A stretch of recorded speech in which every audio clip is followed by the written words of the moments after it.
Italy में study की बात तो सब करते हैं और रीजनल स्कॉलरशिप का भी हमें पता है, लेकिन बड़ा कंफ्यूजिंग हो जाता है कि ये स्कॉलरशिप हासिल कैसे की जाए।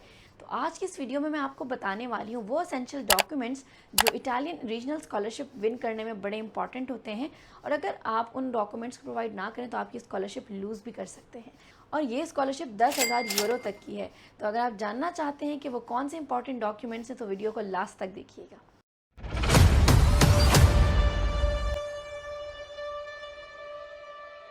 तो आज हम एक बड़े इंपॉर्टेंट टॉपिक पे बात करने वाले हैं। हम सबको पता है सारे पाकिस्तानी स्टूडेंट्स इटली की तरफ क्यों भागते हैं, क्योंकि वहाँ पे रीजनल स्कॉलरशिप्स होती हैं जो कि नीड बेस्ड स्कॉलरशिप होती है, और उसके लिए पाकिस्तानीज एक बहुत अच्छे कैंडिडेट्स होते हैं। लाइक पाकिस्तानी इंडियन स्टूडेंट्स हो गए, बांग्लादेशी स्टूडेंट्स हो गए।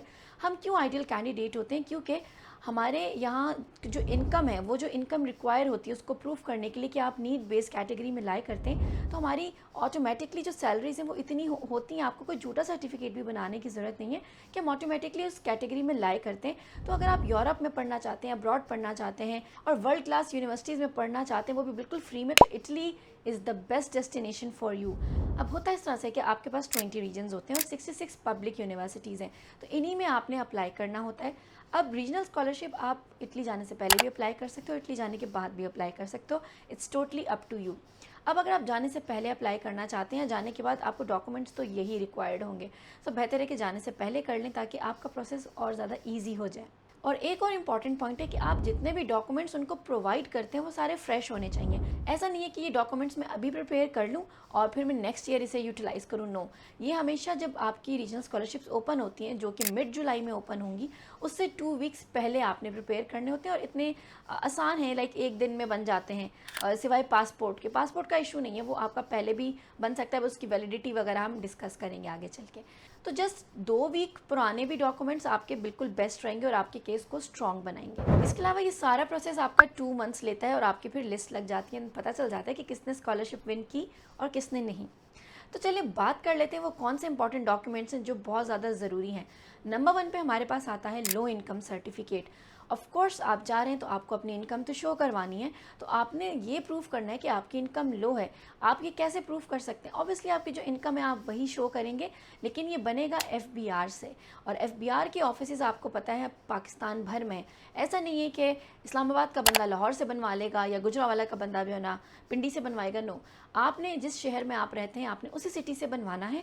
और अगर आपको लगता है कि आपकी सिटी में नहीं है तो आपने उसको फिर चेक करना है कि आपको करीबी कौन सा पड़ता है, या आपका जो डिस्ट्रिक्ट है या आपकी जो सिटी है वो, उसके लिए कौन सा एफबीआर ऑफिस जो है वो वैलिड है उसको बनवाने के लिए।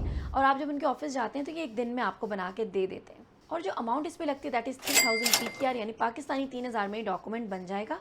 इसके अलावा इसमें हमें शो ये करना है कि आपकी सालाना यानी ईयरली इनकम 27,000 यूरो से कम होनी चाहिए, जो कि पाकिस्तानी 86 लाख बनते हैं। तो ऑफ कोर्स आपकी पाकिस्तानी 86 लाख से तो कम ही होगी ईयरली तनख्वाह, तो ये आप ऑटोमेटिकली स्कॉलरशिप के लिए एलिजिबल हो सकते हैं और आप बड़े स्ट्रॉन्ग कैंडिडेट होते हैं इसके लिए।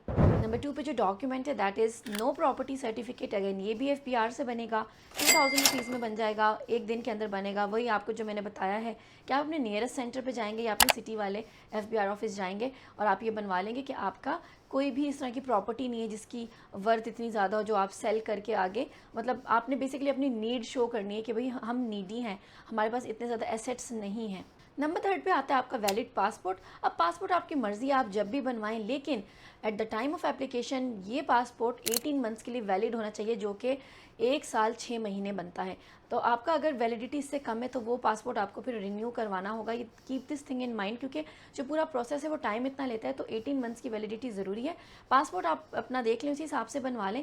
पासपोर्ट आपका नादरा से बनेगा and it may be time taking. आपने 1 मंथ का मार्जिन रखना है, क्योंकि जो नॉर्मल पासपोर्ट है जिसकी फ़ीस 6,000 रुपये तक है, वो आपका 1 मंथ तक लेगा। अगर आप फास्ट ट्रैकिंग पे जाते हैं या नंबर ऑफ़ पेजेस चेंज करते हैं तो it may go up to 12,000 rupees. अब ये डिपेंड करता है कि आपने कौन सा वाला बनवाना है। मैं आपको रेकमेंड करूँगी कि 10 साल वाला ज़रूर बनाएं। पेजेस का इशू नहीं है, लेकिन 10 ईयर वाला बनवाएं। आजकल टाइम बड़ा जल्दी बढ़ता है, तो आपको फिर प्रॉब्लम होती है अब अगर आप अब्रॉड चले जाते हो और फिर वो 5 साल बाद दोबारा रिन्यू का प्रोसेस। तो 10 ईयर वाला बनवा लें और बस अप्लाई करते वक्त 18 मंथ्स की वैलिडिटी होनी चाहिए उसकी।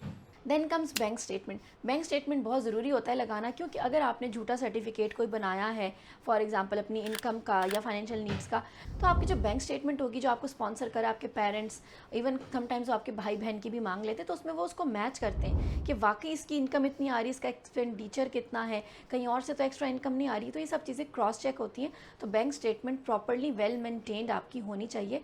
अगर आपने यहाँ पे कोई भी भूल चूक की और वो वहाँ से उसके साथ मैच नहीं हुआ, तो you may get the rejection in the regional scholarship. Then number 5 पे हमारे पास आता है FRC, that is family relation certificate.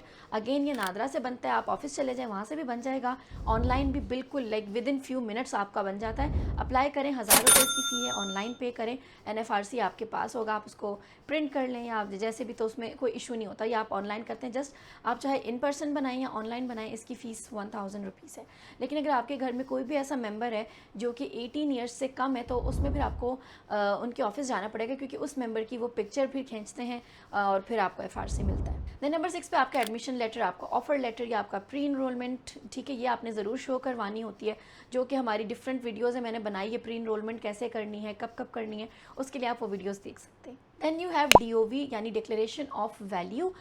आपकी जो फॉरेन स्टडीज़ होती हैं, जो फॉरेन डिग्रीज़ होती हैं, उसको इटालियन स्टैंडर्ड्स के मुताबिक आपने शो करना होता है कि उसके इक्विवेलेंट है। तो ये तो हमारी खैर डिग्रीज़ अगर अटेस्टेड भी हो जाए, पोस्ट टाइल करवा लें, वो भी इनफ होता है। बट ये अगेन ये डिपेंड करता है कि आप किस रीजनल स्कॉलरशिप में अप्लाई कर रहे हैं, किस यूनिवर्सिटी में अप्लाई कर रहे हैं। So you might required this DOV, जिसमें वो आपकी जो एजुकेशन है उसको इटालियन एजुकेशन सिस्टम के इक्विवेलेंट प्रूफ करेगा। देन 8 नंबर पे वही सारे बेसिक डॉक्यूमेंट्स हैं आपकी, योर पास CV, आपके सारे एजुकेशनल डॉक्यूमेंट्स, आपका प्रूफ ऑफ लैंग्वेज जिसमें आपका IELTS भी चल सकता है, बाकी अगर डुओलिंगो वगैरह भी कहीं एक्सेप्टेबल है, या आपका इंग्लिश प्रोफिशिएंसी सर्टिफिकेट, जो कि बड़े बेसिक सी डॉक्यूमेंट्स हैं। Then the last document is ISEE पेरिफिकेटो, या आप इसको कह सकते हो इक्विवेलेंट इकोनॉमिक सिचुएशन इंडिकेटर, कि आपके इकोनॉमिक सिचुएशन को वो इटालियन स्टैंडर्ड्स के मुताबिक हैं, क्या वो शो हो रही है, जो उन्होंने एक मिनिमम थ्रेशोल्ड रखा है। ये समटाइम्स ज़रूरी भी नहीं होता, क्योंकि हमने बाकी इतने जो डॉक्यूमेंट्स हैं वो शो कर दिए होते हैं। बट अगर रिक्वायर्ड है तो इसमें फिर आपको इटालियन एम्बेसी को रब्ता करना पड़ता है। वो उनके जो टैक्स डिपार्टमेंट वगैरह, बेसिकली वो आपको एम्बेसी ही हेल्प आउट करती है। ये मोस्टली केसेस में रिक्वायर्ड नहीं होता, ये दूसरी कंट्रीज़ में वैसे होता है अगर आप किसी और कंट्री से अप्लाई कर रहे हो। बट स्टिल अगर ये आपसे मांग लें तो आप फिर एम्बेसी को कॉन्टैक्ट करके डिटेल्स ले सकते हो और ये आपका डॉक्यूमेंट बन जाएगा। और ये सारे डॉक्यूमेंट्स बनाते बनाते ऑफ कोर्स आपका टाइम लगता है, लेकिन 2 वीक्स के अंदर अंदर बन जाते हैं, फ्रेश होते हैं। अब मेन काम आपने जो करना है, दैट इज़ आपने ध्यान रखना है कि आपकी जो डेडलाइन है वो मिस ना हो जाए। मोस्टली रीजनल स्कॉलरशिप्स मिड जुलाई में ओपन होती हैं, और ये पता ऐसे चलता है कि आपने जिस भी यूनिवर्सिटी में अप्लाई किया होता है उसका पोर्टल चेक करते रहें, वहाँ पर वो नोटिफिकेशन डालते रहते हैं कि ये ओपन हो गई है। एंड करेक्ट रीजनल स्कॉलरशिप में अप्लाई करना भी बड़ा मैटर करता है कि जिस यूनिवर्सिटी में आपने अप्लाई किया है वो किस रीजन में लाई करती है, ताकि आप करेक्ट उसमें अप्लाई कर सकें। सो आई होप आपको आज की वीडियो अच्छी लगी होगी, इन्फॉर्मेटिव लगी होगी। और अगर आप रीजनल स्कॉलरशिप हासिल करना चाहते हैं और आप कोई भी डॉक्यूमेंट मिस कर रहे थे, तो आई होप कि अब आपको समझ आ गया होगा। अगर आपके फर्दर कोई क्वेश्चंस हैं, you can write down in the comment section and मुझे बताएं कि नेक्स्ट वीडियो किस टॉपिक पे होनी चाहिए। तो इंशाल्लाह मुलाकात होगी नेक्स्ट इन्फॉर्मेटिव वीडियो के साथ। तब तक के लिए अल्लाह हाफिज़ एवरीवन।